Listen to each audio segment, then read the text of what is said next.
আসসালামু আলাইকুম বন্ধুগণ, অনেক দিন পর আপনাদের সামনে এলাম কাতলা মাছের দুই পেঁয়াজু করে নিয়ে।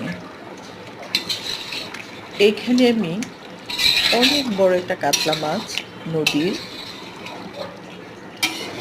এখান থেকে আমি 13 পিস মাংস নিয়েছি।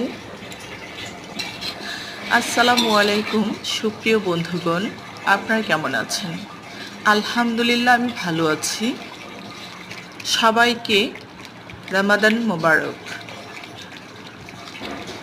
আমি কাতলা মাছটা রসালো দু পেঁয়াজু করেছি।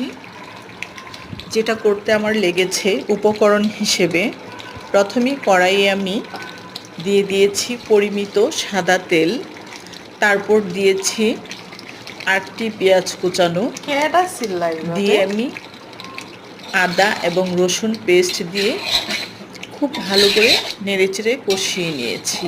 একটু পানি দিয়ে হলুদ, মরিচ, ধনে গুঁড়ো দিয়েছি, দিয়ে নেড়েচেড়ে মশলাটুকু আবার ভালো করে কষিয়ে নিয়েছি। তারপর আমি মাছ দিলাম। নদীর একটি বড় কাতলা মাছের 16 পিস মাছ নিয়েছি আমি, নিয়ে মাছটা একটু কষিয়ে আমি উঠিয়ে রেখেছি। উঠিয়ে এইখানে আমি টমেটো দিয়ে দিয়েছি।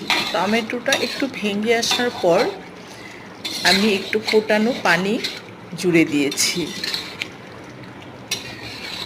এই গ্রেভিটার উপর যখন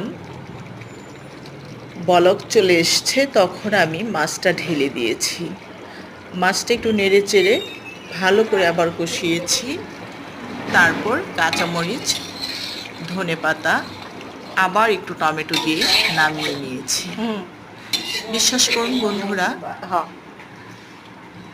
এইভাবে যখন আপনারা কাতলা মাছ রসালো দু পেঁয়াজু করে খাবেন, অনেক ভালো লাগবে। খুবই মজাদার হয়েছে, আলহামদুলিল্লাহ। ও, আমি বলতে ভুলে গিয়েছি, নামিয়ে নেওয়ার আগে আমি সামান্য জিরা ফাঁকি দিয়েছি।